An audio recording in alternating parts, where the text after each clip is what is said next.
जय हिंद दोस्तों। कैसी विडंबना है।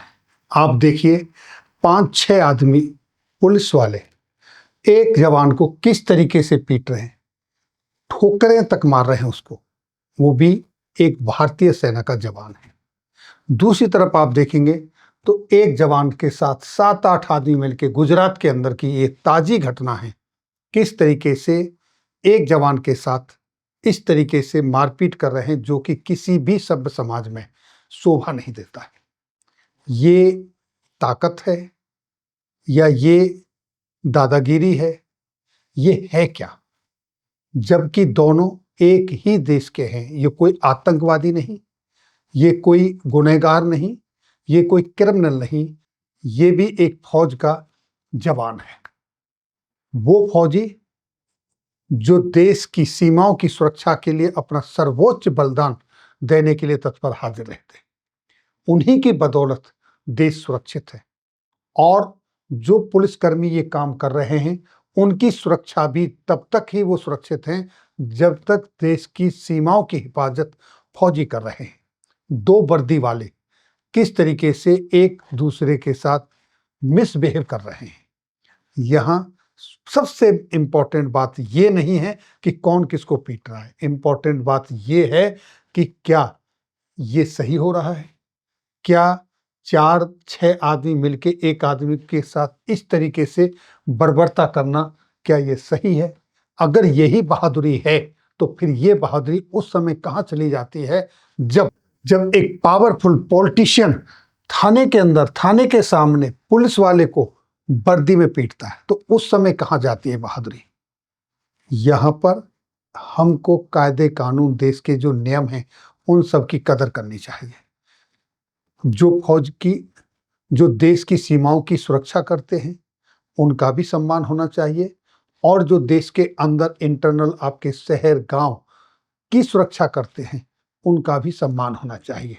वर्दी सबने पहनी हुई है, चाहे वो पुलिसकर्मी हो, चाहे वो सेना का जवान हो, और दोनों ही अपनी अपनी जगह पर अपनी अपनी महत्वपूर्ण ड्यूटियां निभाते हैं। लेकिन क्या यही तरीका है?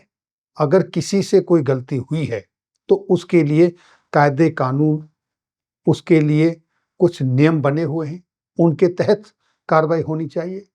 ये जो घटनाएं हैं जिस तरह की ये हो रही हैं, इनको दिखाने के पीछे कोई सस्ती लोकप्रियता या कुछ नहीं है। मकसद सिर्फ ये है, कायदे कानून, लॉ एंड ऑर्डर सबको मेंटेन करना चाहिए, सबको समझना चाहिए। और कोई अगर ऐसा गुनहगार है जिसका नॉन अवेलेबल वारंट कटा हुआ है, तब तो ठीक है कि उसको अरेस्ट करना है बाय फोर्स किसी भी तरीके से। जबकि दोनों ही लोग वर्दी पहने हुए हैं, कहीं भगौड़ा नहीं हो सकते, कहीं छिप नहीं सकते, कायदे कानून से बाहर नहीं जा सकते। तो फिर जो देश का कानून कहता है, जो धाराएं कहती हैं, उनके हिसाब से काम होना चाहिए। ये एक बहुत ही गलत मैसेज जा रहा है। और इस तरीके की अगर हरकतें होंगी और इस तरीके से अगर लोग ये व्यवहार करेंगे, तो फिर किसका कौन सम्मान करेगा? कहाँ वर्दी की इज्जत रहेगी? ना पुलिस की इज्जत रहेगी, ना फौज की इज्जत रहेगी। और इसको मेंटेन करना, इसके लिए सबसे बड़ी जिम्मेदारी बनती है सरकार की। सबसे बड़ी रेस्पॉन्सिबिलिटी बनती है उन अधिकारियों की जिनको ये ऑर्डर इन्फोर्स करने हैं, लागू करने हैं, मेंटेन करना है। वो क्यों नहीं अपनी मैन पावर को, अपने जवानों को, चाहे वो सेना के हों, चाहे वो पुलिस के हों, उनको क्यों नहीं इस तरह की जानकारी, क्यों नहीं इस तरह से ट्रेंड करते कि आप अपने हाथ में कभी कानून ना लें। कानून सबके लिए है, एक समान है, देश के कानून हैं, सरकार बैठी हुई हैं, सरकारों के द्वारा कानून बनाए गए हैं और अधिकारियों को उनको लागू करना है, लॉ एंड ऑर्डर मेंटेन करना है, चाहे वो देश की सीमाओं पर हो या देश की इंटरनल सुरक्षा में हो। सबकी जिम्मेदारी अपनी अपनी ड्यूटियां हैं। फिर ऐसा क्या हो जाता है कि वो भूल जाते हैं, एक दूसरे के प्रति इस तरीके का हिंसक रूप ले लेते हैं। इसके पीछे क्या कोई साजिश है? क्या देश के अंदर स्थिरता फैलाना चाहते हैं? क्या मकसद है? इसके ऊपर सरकार को तुरंत सख्त से सख्त एक्शन लेना चाहिए।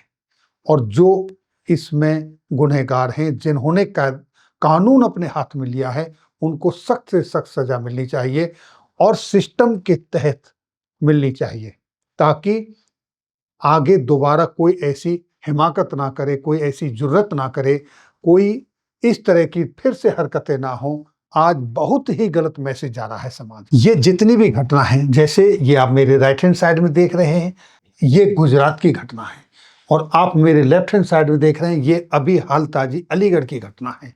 इस तरह की क्लिपें यूट्यूब की गाइडलाइन के अनुसार हम सारी ओपन आपको नहीं दिखा सकते। अगर ये सारी क्लिपें आप देखना चाहते हो तो आप हमारे व्हाट्सएप चैनल पर जाएं और वहां ये पूरी वीडियोज आपको देखने को मिल जाएंगी। इन सबको देखकर पब्लिक के अंदर रोष है, पब्लिक के अंदर इमेज खराब होती है, चाहे वो फौज की हो या वो पुलिस की हो। इस तरह की घटनाओं की पुनरावृत्ति ना हो, इसलिए सख्त से सख्त एक्शन होना चाहिए। आपकी इसके ऊपर क्या राय है? आप अपने बहुमूल्य कमेंट्स बॉक्स में जरूर लिखें। फिर मिलेंगे आपके वेलफेयर से जुड़ी किसी अन्य जानकारी के साथ अगली वीडियो में। तब तक के लिए जय हिंद, जय भारत।